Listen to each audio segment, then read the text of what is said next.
Today's interview is with Michael Pearl, the COO of Kurobu. We talked about the origin of the name Kurobu, which is very interesting, and what they're doing. So the company has raised over $10 million, and they're building out a app store or DApp store where you can build different functionality for different chains and protocols to do things like stop losses automatically. He gave the example of you could automatically buy Dogecoin if Elon Musk tweets, but they're building out this if then that platform with composability. So we broke that down for a good chunk of the conversation, what exactly they're building. They started off building effectively a smart contract system using activators for when people die to manage the inheritance, which I found to be a really interesting idea because everyone using cryptocurrency will die. And so if other people don't have access to your currency after you die, then how does the currency flow on? Today banks and brokerage accounts are able to handle that. But in the world of crypto where you own it, we don't have great mechanisms in place. So we talked a fair bit about what that's going to look like in the future. Michael is a very experienced guy in fintech, and Kurobu is a super exciting company. So hope you enjoy this conversation. Here is Michael Pearl. All right, Mike, which one do you prefer? Michael, I guess. Michael. All right. I'm more of a Mike guy. So we got two, like you said, two mics on the mic. Yeah. I'm curious to learn a little bit more about your background. So you are now COO at Kurobu, which I watched this story on how the name came about, which is a pretty cool background. Nice little YouTube video on that. The was it Malaysian or Madagascar queen? Madagascar, yeah. They made a coin about her.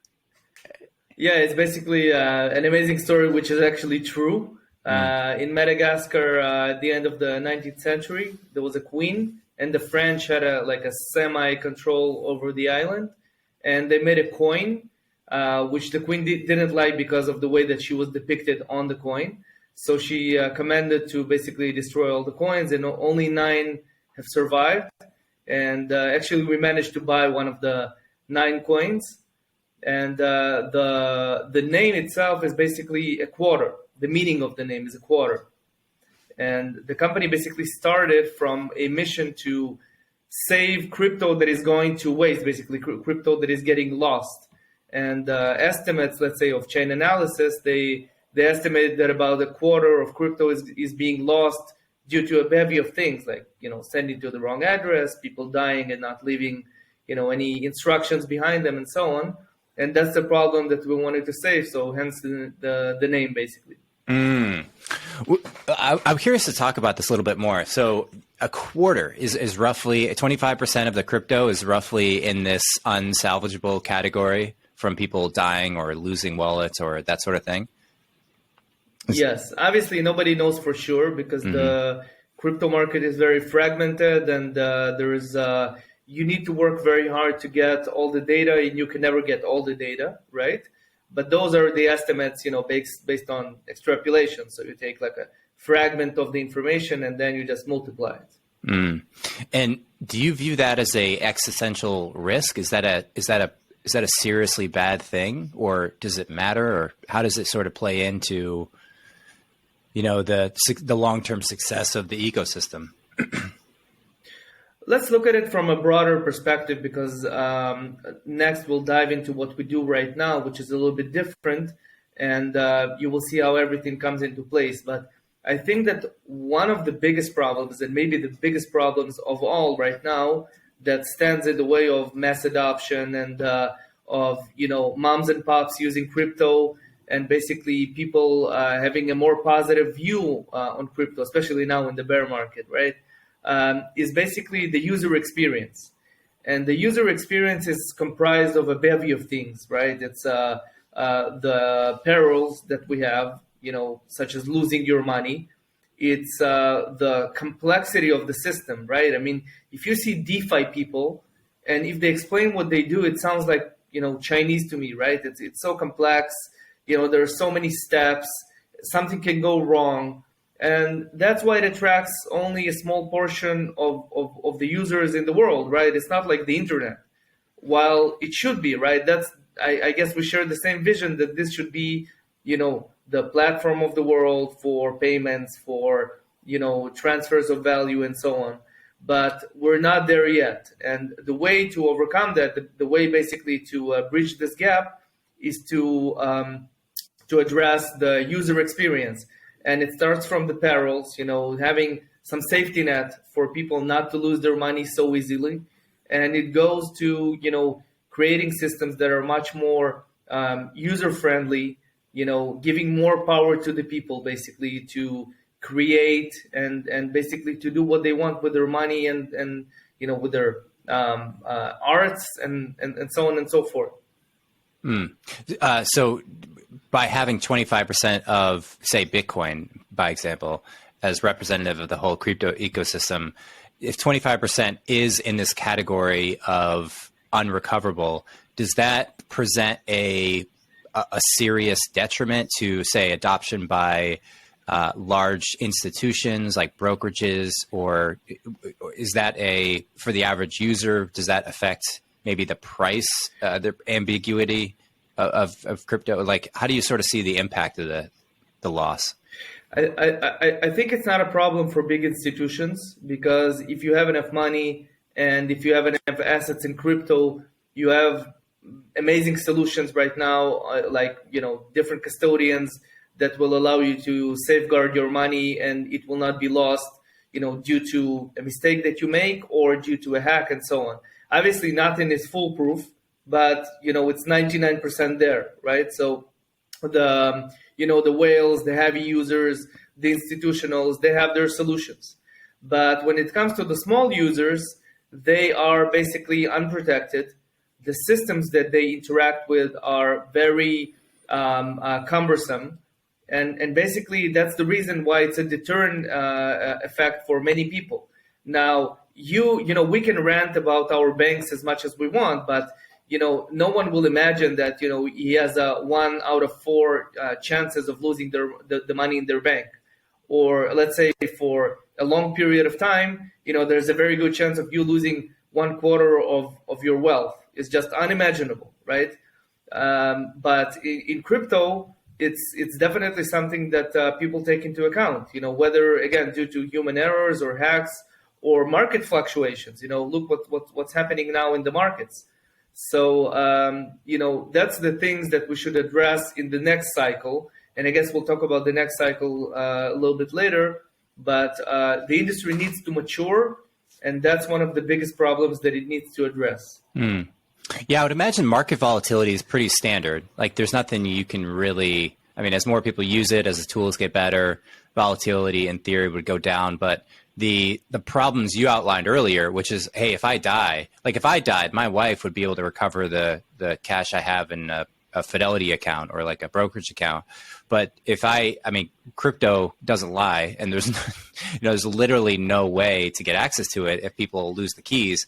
So banks would be able to handle sort of the soft issues, right? They would be able to understand, okay, the money's here, but this is a spouse. And so there's probably some term in their terms and conditions that a spouse will get access to it if they're able to prove that the person died. In crypto, have you seen any kind of, say, talking specifically about death and loss of keys when people die unexpectedly, are there tools out there that people are using to provide some sort of like multi-sig or backup or proof of death and recovery? Like, it seems like a very worthy problem to solve. Yeah, by chance, I'm actually a lawyer, and in my background, I actually handled estates and wills and things of that sort. And basically, again, as you said, when it comes to banks and fiat money, it's very straightforward, right? You can have like different disputes between different heirs, but in essence, the legal system has ways to solve that, right? And it's something that was built for hundreds of years. But there is no court in the world that can command a blockchain to release money to you if you have the wallet and you have the keys, right?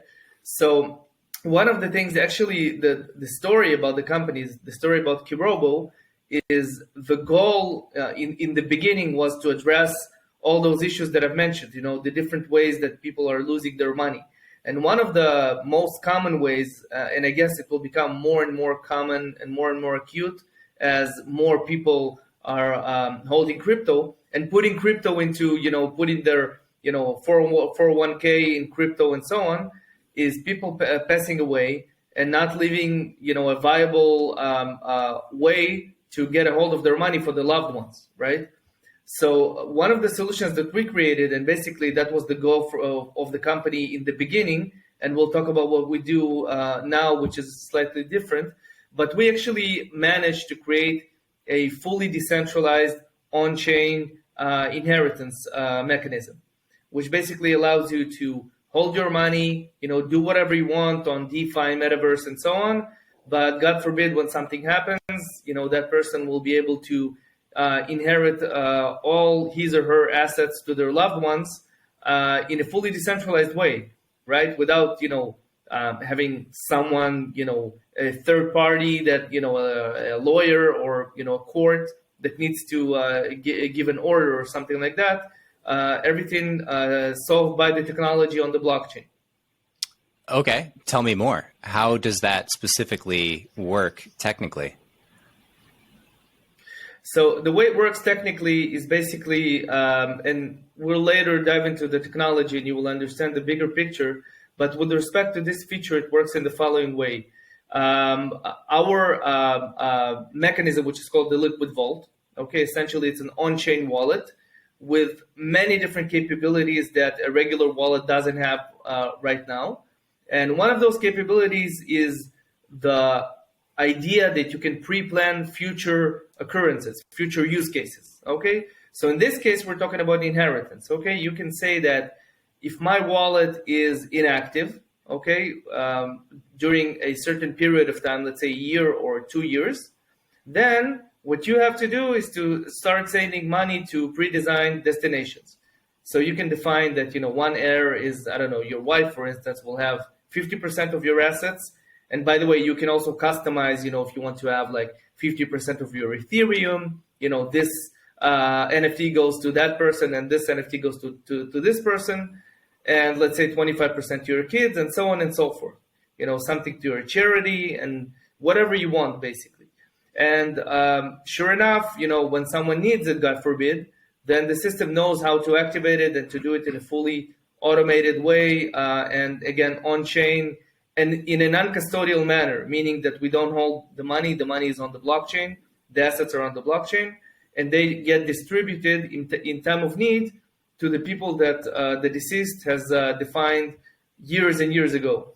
So what's the mechanism or the trigger point for moving the crypto? Is it just that the wallet is inactive for 2 years, or?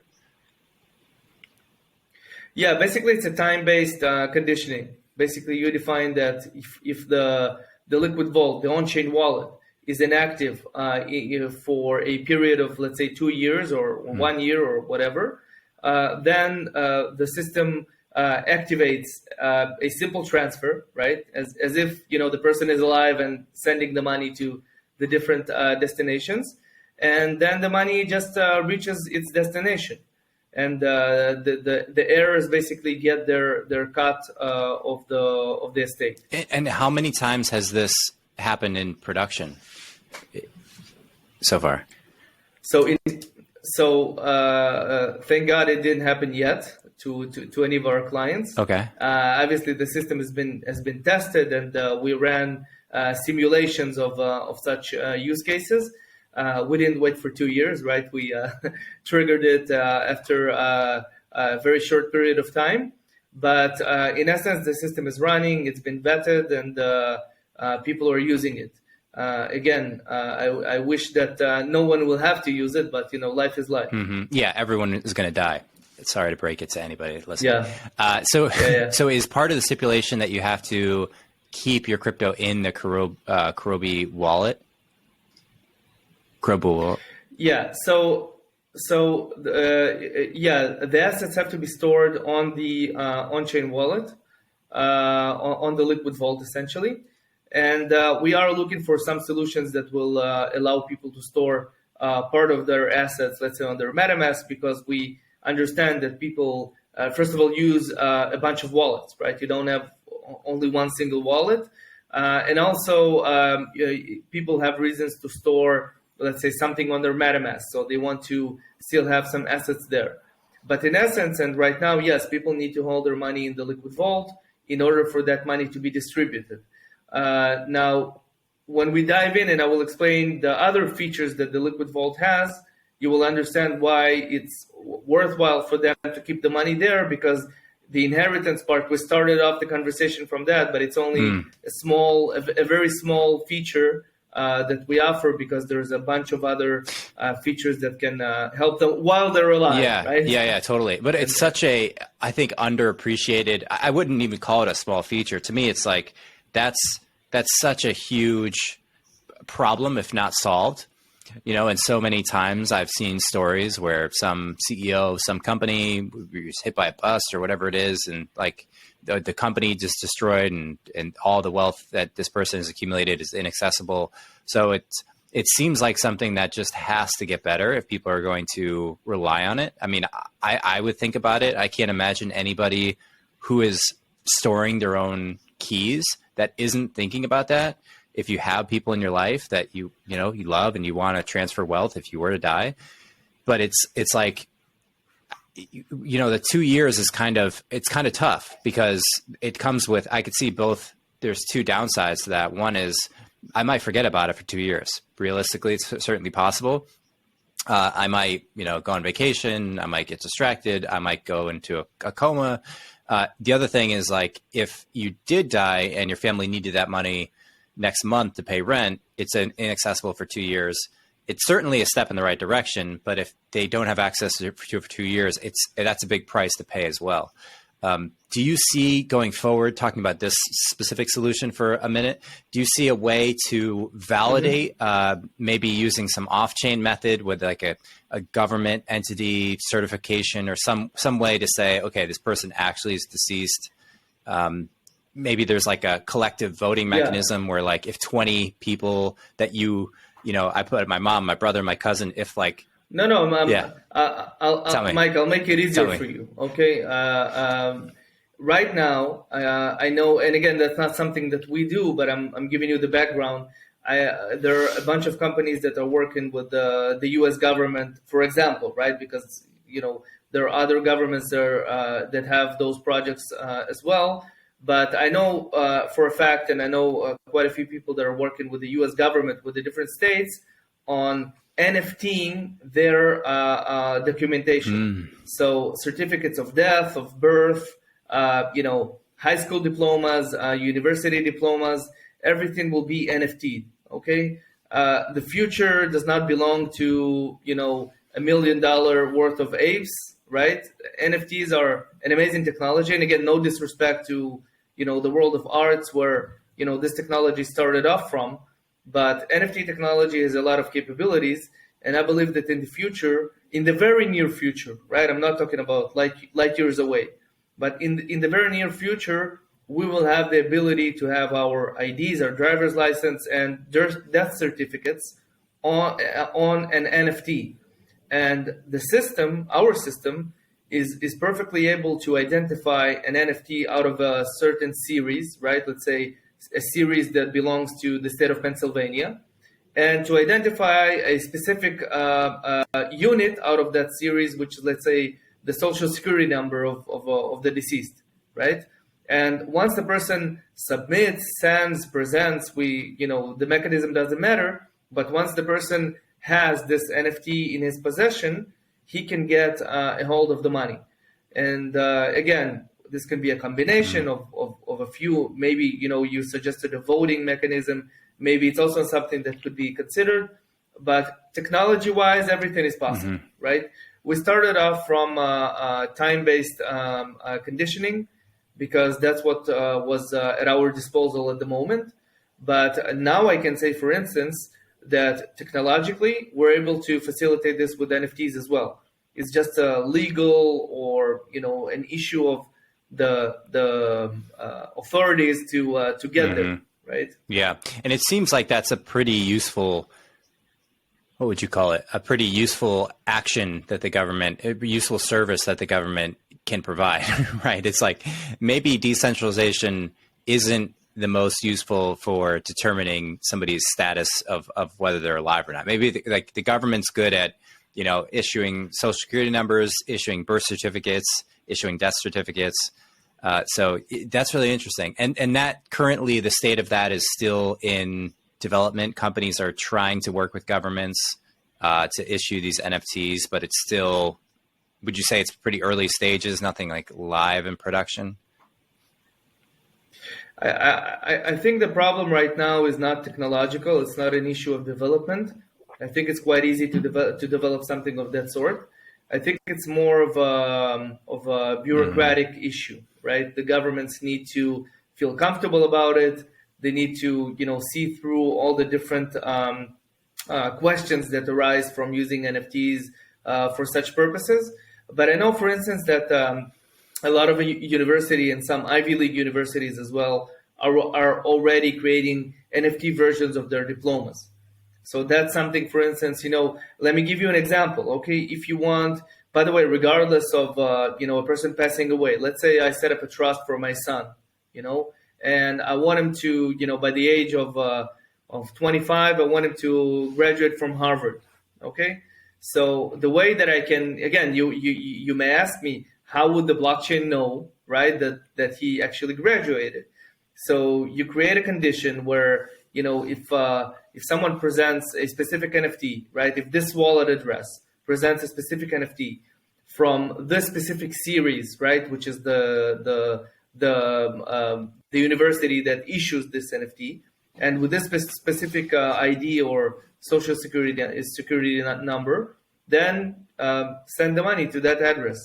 And again, it's something that is possible already. It's just a matter of the authorities and the different institutions to get there and to start using the system. Yeah.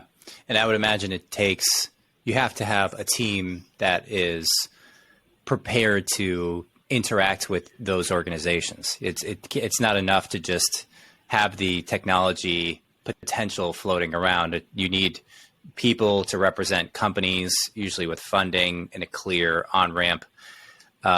Speaking of, let's talk more about the broad implications or desire and what Kurobu is trying to accomplish in the world.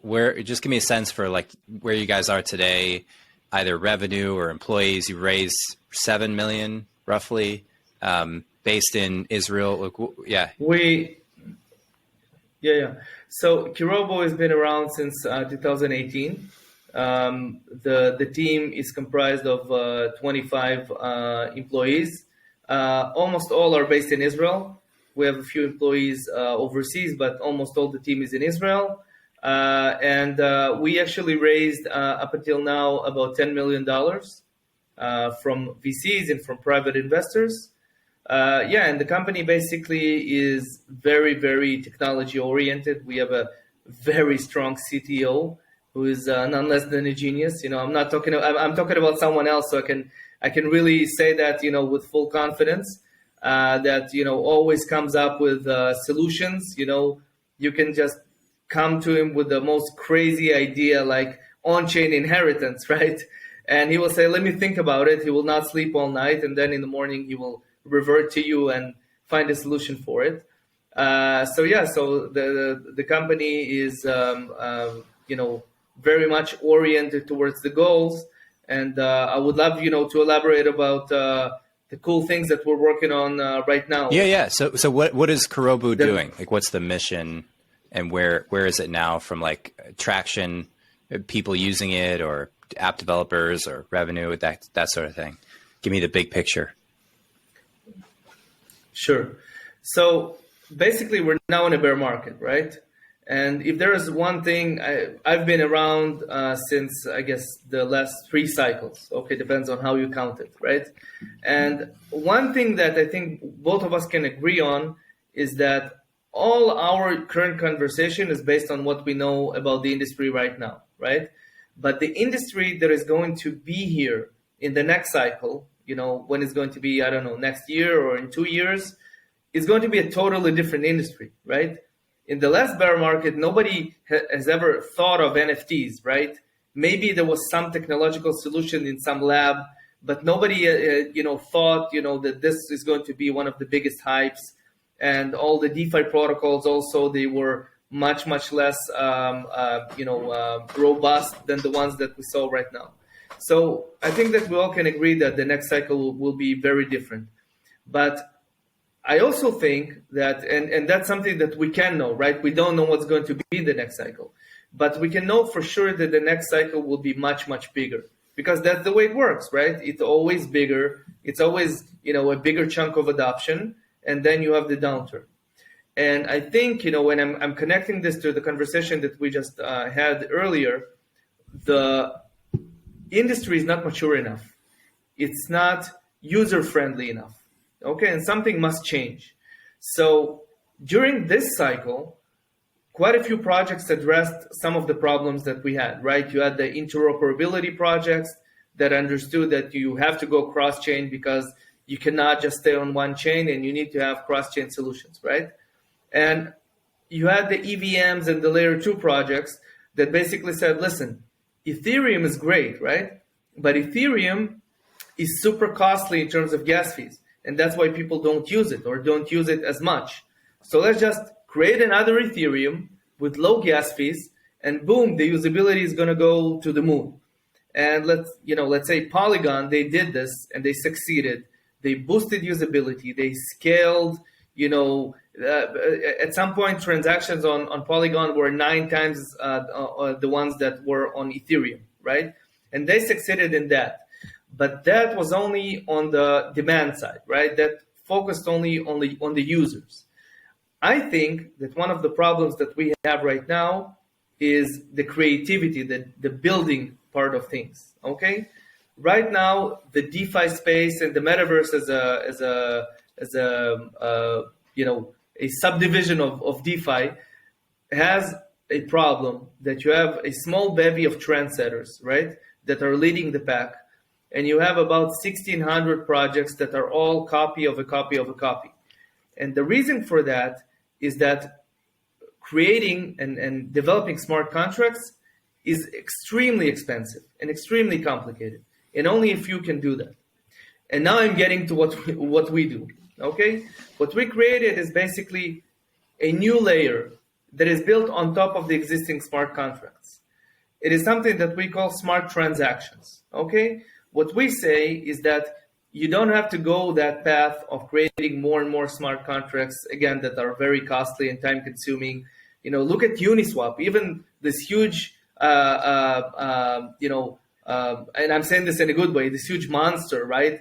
Uniswap had to create another version in order to upgrade their system. And they had to move their people to that version. They have to convince them to move there, right? The system is not scalable enough. So what we did is we basically created a system where people can build on top of existing protocols, and they can have composability between the different protocols. So, and that's the way things work, right? I mean, if you are a DeFi user and you want to, do a flash loan on some lender, right, and take this money and swap it on Uniswap, and then do an arbitrage with 1inch, and then go and stake it, and so on and so forth, you're already connecting the different protocols. But the biggest challenge right now is to connect them automatically, right? To have a system that will facilitate that. So that's basically what we're building right now. We're creating a system where the power users can be builders, okay? You will have a very easy interface with drag and drop blocks, and you can create your own use cases based on existing protocols. Now, let me give you a very specific example, right? From the general, let's go to the particular. Let's say you want to have a stop loss on Uniswap, right? We just spoke about people losing money due to market fluctuations, right?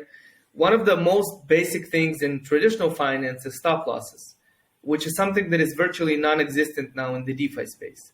So instead of waiting for Uniswap to develop a stop loss mechanism, God knows if they want to, if they have the capacity for it, we can actually create this in 5 minutes. Okay? We basically create another layer on top of Uniswap and we optimize Uniswap. And you will be able to do this come September 25th. That is basically when we're launching our beta. You will be able to play with the building blocks, with the money Legos as they are called right now, and to create many different use cases. Stop losses, you can manage your liquidity, you can manage purchasing NFTs, many different use cases of different protocols and the connectivity between those protocols. That's in a nutshell what we're building right now, and that's the goal. It's a very ambitious goal, but we're already very close to fulfilling it. And again, as I said, closer to the end of September, we'll actually have the system up and running, and we can present it to the people and have them test it out. And this is something that's in research and development now.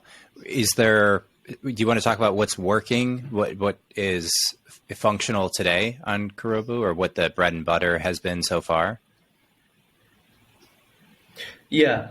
So we started off by talking about the inheritance mechanism. So basically what we created, and actually all this technology that I was just talking about, we actually came across it by mistake.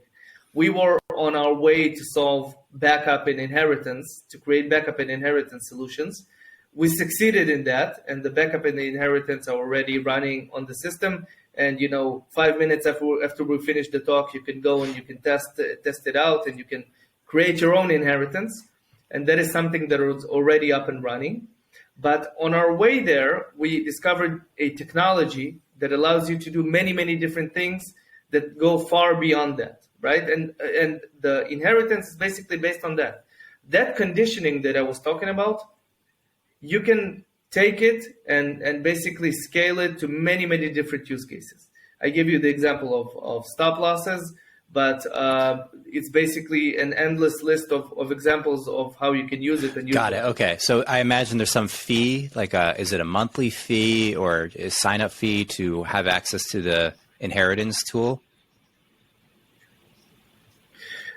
So there is no subscription of some sort. The only thing that you have to pay is basically, and I will try to explain it very shortly, right? But the only thing that you have to pay is basically to pay to the activators. So the way it works is the following.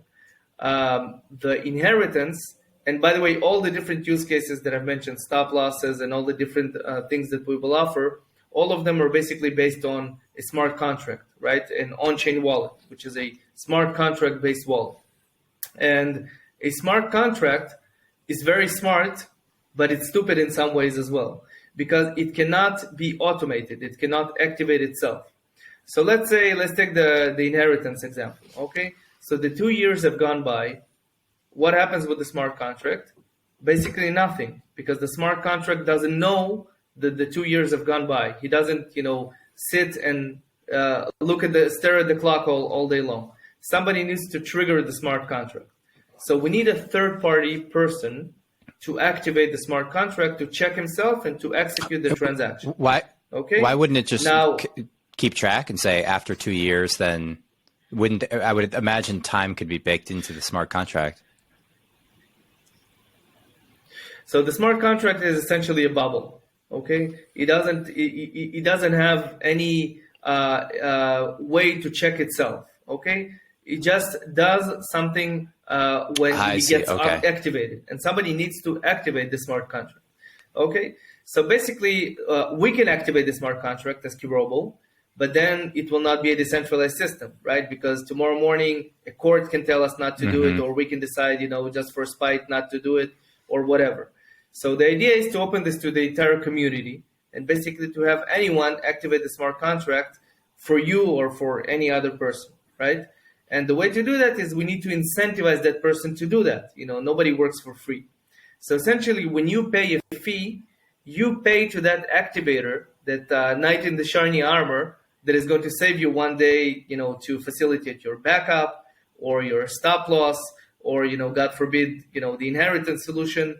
And basically that's the only fee that the system will take. We will obviously take a small cut out of it, and the ecosystem will also enjoy, but the activators are the main beneficiaries of that fee. Interesting. Okay, so after 2 years, is there something specific technically that happens, or an activator would just have to remember to hit that smart contract? And is the activator a person with some specific like key on their computer, and they just like how does it?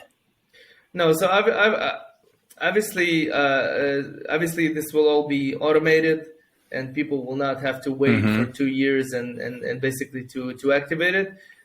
We will have a dashboard that will have all the different use cases, all the thousands of use cases of somebody needs an inheritance activation, somebody needs a stop loss activation, somebody needs to purchase an NFT that they were waiting for the floor price to drop.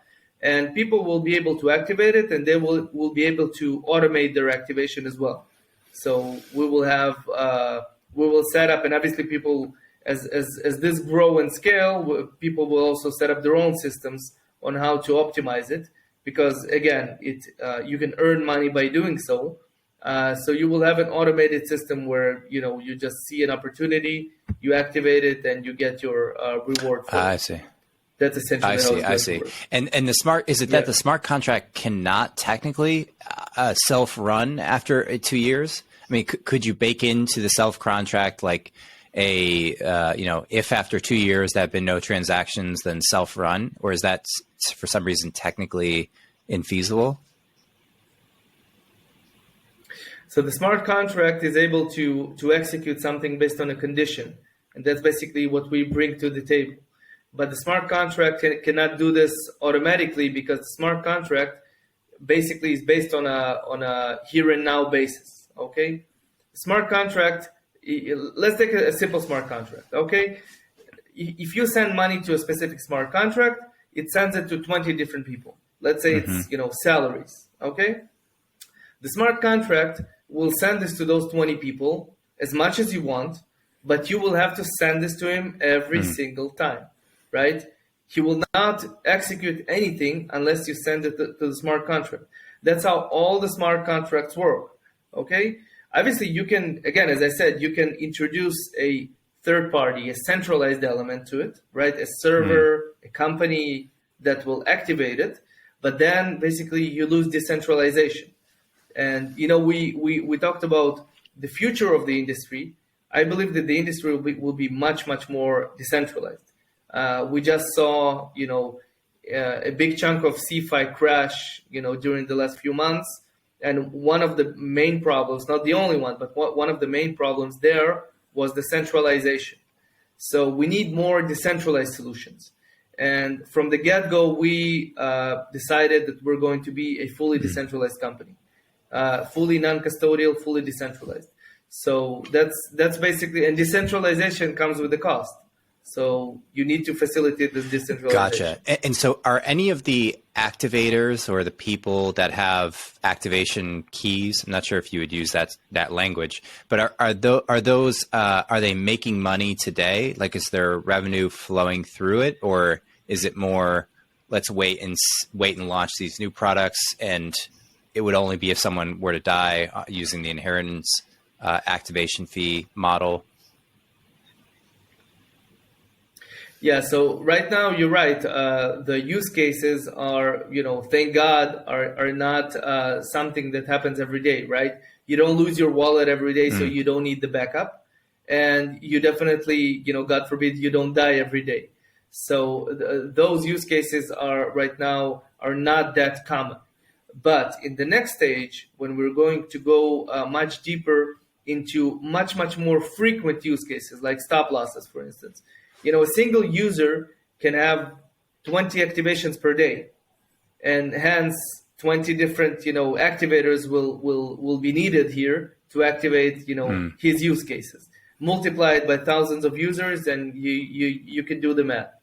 So that's why one of the things that we're doing right now, side by side with creating the system, we're working on the whole interface for the activators, because we understand that this will become very lucrative and people will want to take part and to help other people and earn by doing And are so. these manual tasks that cannot be done in an automated way? That's kind of the definition of an activator. Is they require a human assessment or intervention where like a script wouldn't do it? So an activation, in essence, is just sending a transaction. Okay. When I say to trigger the smart contract, it's essentially to send a small transaction to the smart contract. Then the smart contract awakes, right? And it checks, okay, what time is it? Okay, what do I have to do at this time? Got it. Execute. Okay. And essentially somebody needs to send this small transaction to have the smart contract execute whatever it is that you want to execute. Again, if the condition is met, right? If the condition is not met, then nothing will help. Like you could send 1,000 transactions and the smart contract will stay in its place. But if the condition is met, you need to trigger the smart contract and the smart contract executes. Okay? And again, this will be fully automated, and for the from the activator standpoint, it will just be a click of a button in an opportune moment to earn some money and to help another. And these activators would be people sitting at their desk looking at a screen of different activation opportunities, and they're just like boom, boom, boom, boom, boom. They just click all the way through, or is there any kind of value that they're adding to the? I mean, maybe technically there's some value there, but are they doing anything specific? Like, are they evaluating the proposal or the legitimacy of is there? Does my question make sense? Like, are they? Yeah, I understand. So let's take the equivalent of Ethereum, for instance. There's a reason why in Ethereum those people are called validators, right? And miners are called miners, because they actually validate and mine, and they have a purpose that can actually affect and alter the transaction and the test that the blockchain receives, right? In this case, the activators are only activating. Okay, they are just doing something very technical, which is needed, which is necessary for the system to function, but they cannot intervene. They cannot decide if if you want to inherit everything to a certain charity, an activator cannot veto it, right? To put it bluntly. But the people who can actually affect the system and can do many amazing things are actually the builders. So I started off talking about the system that we're creating with the building blocks, right? That people can actually create their own use cases, like let's say stop losses and so on, right? So the builders can create amazing use cases, and the idea in the near future is that if you created something that is amazing, let's say you created a script, right? You took a few building blocks, you do something on Uniswap, do something on SushiSwap, and on 1inch, and so on and so forth. And at the end of the day, it's something that makes you a lot of money, okay? Or it's something that makes sense to you. You will be able to publish this on the marketplace that we will create for other people to use. And basically, if you create something that is amazing and that is built on several protocols, which you basically connected them and created something new, you will be able to publish this on the marketplace. Other people, other users who are maybe at this point don't have such great ideas, but just want to use other people's ideas, they will be able to use that and to enjoy this feature that you created, and you will earn from that in a form of royalties. Basically, you will get a cut from this fee that the person is paying per each activation. And you will be rewarded for that, for creating this amazing use case. And also, if somebody comes along and wants to mimic what you just did, he cannot do that. Because if you're the first one that created this use case, you will basically have the ownership of this creative script that you So in create. many ways, you're kind of painting the picture of an app store. You're saying, picturing the Shopify app store or Apple, where there's a platform and there's tooling available and there's creativity that's unlocked through that tooling and access to, in the case of Shopify and Apple, it's going to be both access to the hardware and to the users. So you're a bridge between those. You're saying what in the hardware and software can I build? And then Apple has the distribution network in the users. Same with Shopify. You guys would have, in theory, access to the tooling. You would build up the community of people who would say, okay, let me go check out what apps are available and kind of build up the app store as you go, starting with, where you guys are now. The types of tooling I'm curious to learn about. So you mentioned Solana, Uniswap. Is the basic roadmap here to take some of the more popular DeFi exchanges out there and build in things like buy, sell, time of day, amount, like there's basic like trading, what would you call it, attributes? And then you can combine that in different ways. Like if it's 5 o'clock and my balance is below 20% of what it was yesterday, then move Ethereum into big, like these are the kinds of things that you're talking about. And I presume the strategy would be to just continue to expand into more protocols and more sophisticated mechanisms of transaction. Does that sound about right? Yeah. You actually nailed it. The idea is really to create those if-then mechanisms. And imagine, like, if you spark your imagination and imagine what can be the if and the then. It's basically endless. Because, for instance, if you plug it to oracles, so you can condition transactions by anything, right? So if you, for instance, follow the markets and you want to see some patterns in the market, okay, and you figured out that every time Elon Musk tweets, obviously I'm not talking about Shiba Inu, right? But let's take like a different token. Okay, so you found out that every time he tweets, this token spikes. Okay, so imagine if you could automate that every time he tweets, you buy this token. Okay. Imagine that you discover that when you see a certain metrics, a certain on-chain metrics, that there's an interesting NFT that is being minted, and you want to buy that before everyone. Okay, and there are a lot of smart people that are sitting and finding those patterns and finding those opportunities, but they are lacking the tools to utilize that, right? And to catch it in the right time. And you cannot sit in front of your computer all day because 90% of, the DeFi and the NFT people are not doing this as their day job, right? So you need some powerful tools that can help you to take those ideas and to realize them in a very simple way.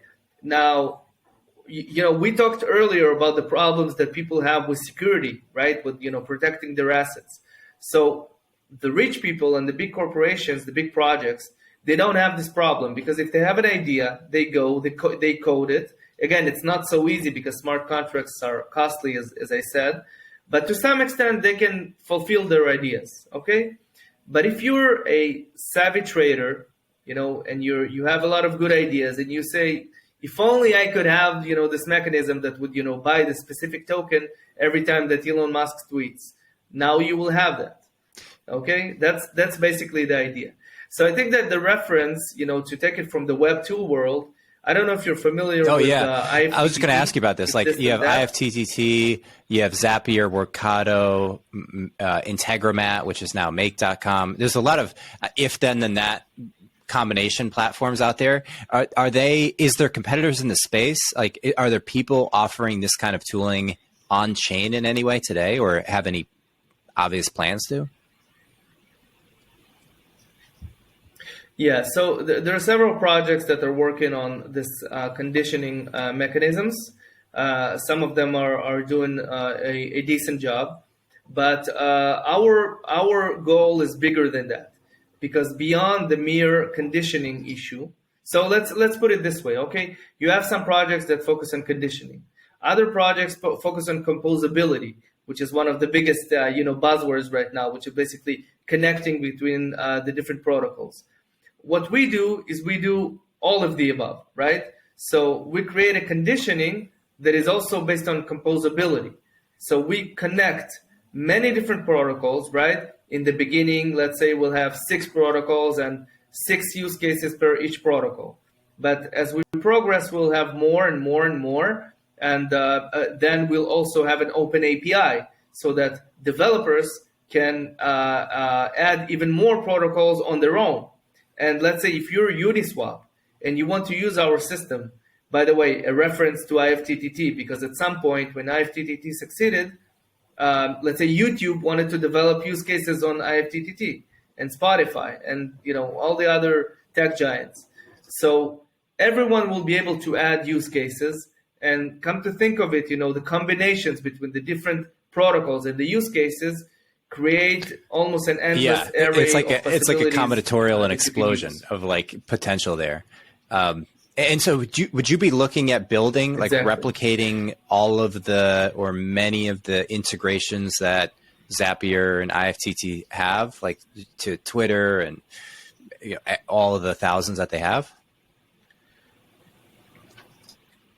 So I think that while the bare bone mechanism has some similarities, I think that it's very, very different because the Web3 world differs, to a very large extent, right?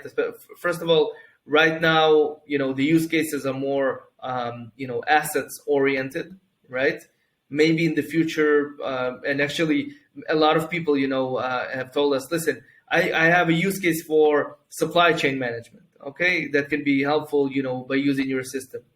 By all means, right? But right now we're more focused on the asset and let's say the financial side of things.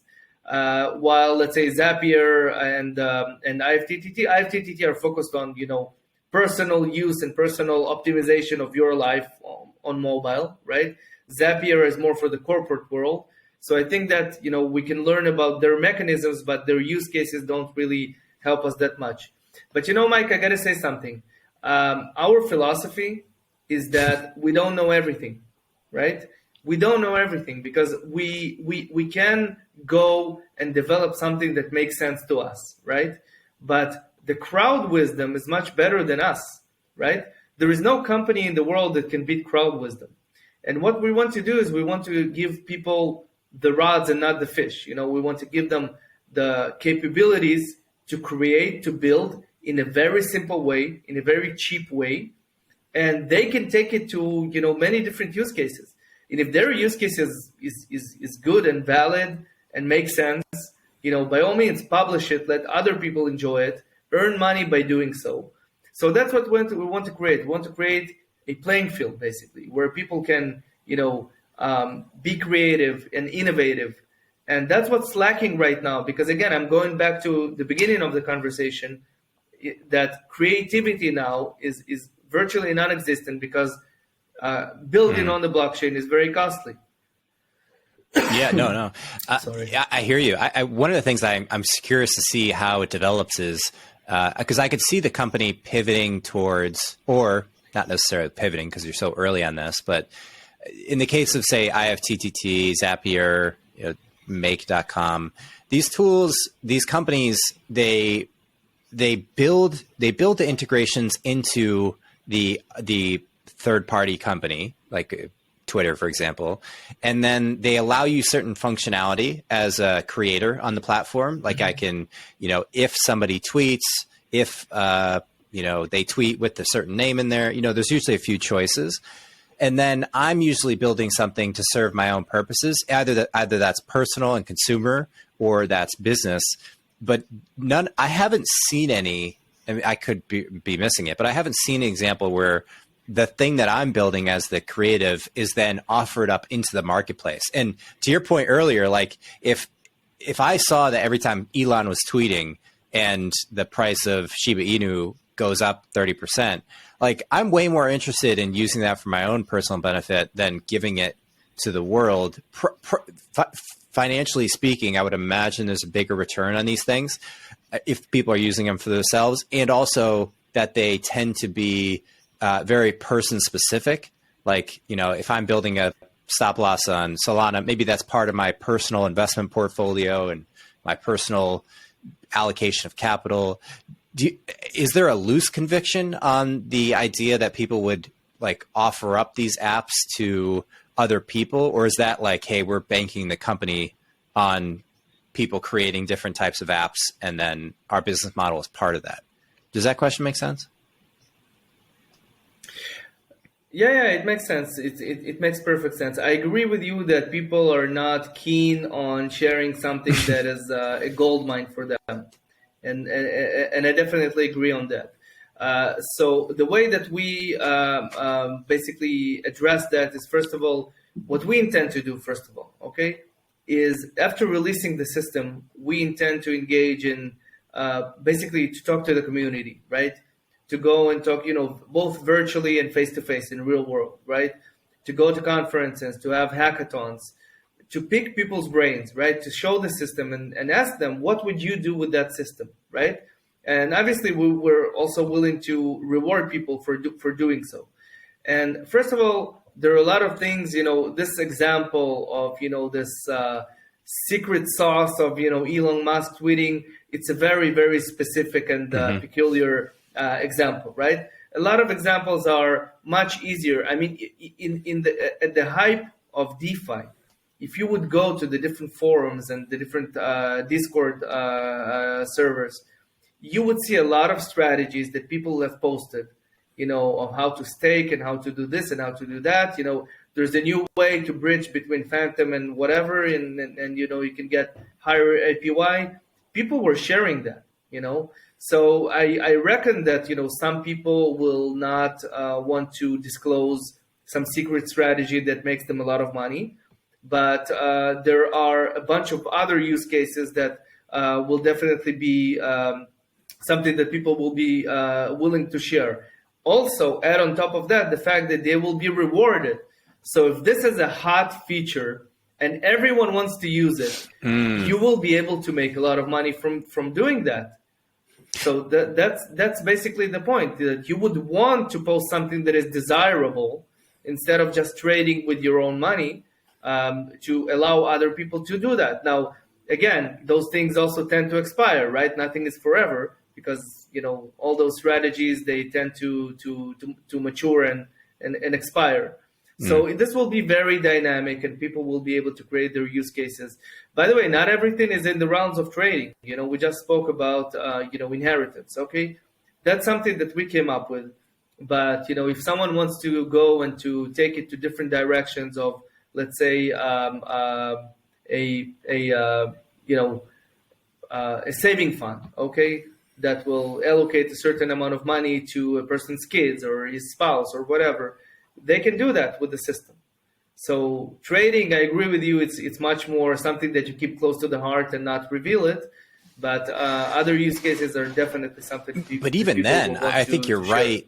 I think you're doubly right here. Like there's oftentimes you want to keep it close to the chest and not share. But say I'm, you know, 20 years old and I have $200 in savings and I discover this really great insight. Like my potential gain from that on a 20%, say 20% per month income on this, you know, Elon Musk to Shiba Inu bump. It's like, yeah, I'm not making that much. Like if I make $40 per month off my $200 savings, but if I put up that and 1,000 other people jump on it and they like, you know, they go, even if it deflates over a few weeks because there's a lot of people using it and it kind of commoditizes the returns, still, that's probably a way bigger return for me. So I think it's, you know, there's probably some element of the individual trade-off. Like if I have 10 million, even a tiny little insight would be great. But if I'm low on capital, high in creativity, I'm probably pushing out a bunch of different apps, which is also the dynamic, like in the Apple App Store. Like you see a ton of apps out there by small independent developers, not with a lot of cash flow. And then you see a couple apps that are, you know, $20 million, $30, $50 million gaming apps that are really sophisticated by, you know, multi-million or billion-dollar companies.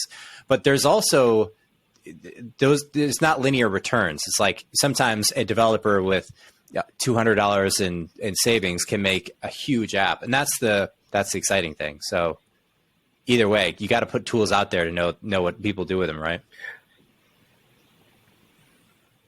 Yeah, I like what you said about, if you are, high on creativity and low on cash, right? And I think that one of the main problems that we have right now is that, you have this amazing vision about the blockchain and crypto and what have you, to have it decentralized and democratized. But, let's face it, we're not there. It's super centralized, right? As we saw, just a few months ago with all the CeFi protocols having a lot of control over your assets. It's very much not democratized, right? In a sense that, the small user doesn't have really anything to say or any influence on, the big protocols. And what we want to do, and, we want to be modest about that. We don't say that we will, solve all the problems, but we want to get, DeFi and the crypto in general much, much closer to decentralization and democratization. Because when you will have those tools, that means that you have capabilities that until now only, the genius developers and the protocols that can hire them, those are the ones that had those capabilities. I love it, man. I love what you're doing. Is there anybody else doing anything similar? I mean, I feel like I'm going to be a big user. I have so many different ideas that I could picture doing this. I mean, I'm sure that there's some competitive nature to it, but is there anyone else that's building like anything that touches? Like we mentioned companies off chain typically, but is anybody else doing anything on chain? So I think I mentioned earlier that there's a bunch of companies that are addressing composability, right? The connection between the protocols, and others are addressing the conditioning, the if-then, right? But basically, what we offer is a combination of all, and to elaborate on the competitive edge here, technology-wise, security-wise, that's something that we can do for another hour. But I can just say in 2 words that the system that we're building, and again, I want to be modest about it, is going to be very secured and very robust. And competition is something that is welcome, but I don't see any company on the landscape that is addressing That's this. exciting. At least not the way it's that cool we to do. be working at a company that has such a clear, like it's actually not a hard vision to articulate. And it's clear that if you guys build it, people will come and they'll build creative shit on top of it. So I'm excited for you. Anything else you wanted to throw out there? I know we touched on the metaverse a little bit earlier. You're traveling to a bunch of different conferences. Anything else that you're interested in or have an opinion about that you want to throw out there? Yeah, so I think that, again, the next cycle is going to be much bigger and is going to have a lot of different capabilities. You mentioned the metaverse. Sure enough, it's not going to be just about, cool VR stuff and so on, right? There's going to be a lot of real world use cases. We just said how, NFTs morphed from, apes into being college diplomas, right? We're going to see a lot of creativity in this space as well. And I'm very excited about the next cycle. I think it will bring a lot of new users. It will bring back some old users that now are a little bit, discouraged from being in the industry. And I'm very excited about it. And I think that, infrastructure companies, and I think that we are such, need to work very hard to make sure that the next cycle will create a better industry that will be much more capable of attracting and facilitating all the needs that these people will have. So it's a very tough task, and it's also hard because nobody knows when the next cycle is going to come, right? So it can be in a year, it can be in 2 years, but things have to change. We have to build, we have to change the industry, we have to create a much more user-friendly system and infrastructure for everyone to come and use. And eventually, that's how we will get to mass adoption, not just in theory. Yeah, I view it as a race against time. And with the way you lose this battle is if crypto doesn't make enough progress to get enough large-scale institutional investment and political leaders that are supporting it. If that doesn't happen, then I view there's a large risk that governments start to like change their perspective and view it as an existential threat to the governing bodies. And then now as a crypto community, we're behind the 8 ball, and like now we're up against, instead of integrating with banks and governments, now we're like fighting with them. And you got to prove the use case. I totally agree with you, and I think that one of the threats, and again, we spoke about the problems with the technology and the industry, but an external threat is obviously the governments. I mean, what we see now with the CBDCs, the central bank decentralized currencies, presumably it's good news, right? Because now moms and pops are going to hold crypto, but it's not really crypto, right? You talk about not being decentralized, not being democratized. I think that the governments are, in some countries, right? Not everywhere, but in many countries, the governments are focusing on curbing this growth, and that means that we have to work double as hard as to bring real use cases to show that the industry is safe for the people. And that people can actually, to some extent, do whatever they do right now in the traditional finance, right? And it's the burden is on us to prove that people have those capabilities. So true. Hey, Michael, are you writing, tweeting, anything you want to throw out there from the personal standpoint? We'll have all the links to Kurobu in the show notes. To be honest, I should be writing and tweeting. I didn't have much time between work, which is like 90% of my time, and the family. But I'm on Twitter. I'm on LinkedIn. I guess I would start writing more and basically putting those ideas on paper and write it out. Share it with me. I'm happy to push it out there. Yeah. And thanks for hopping on today, man. This was a lot of fun. I appreciate it. For sure.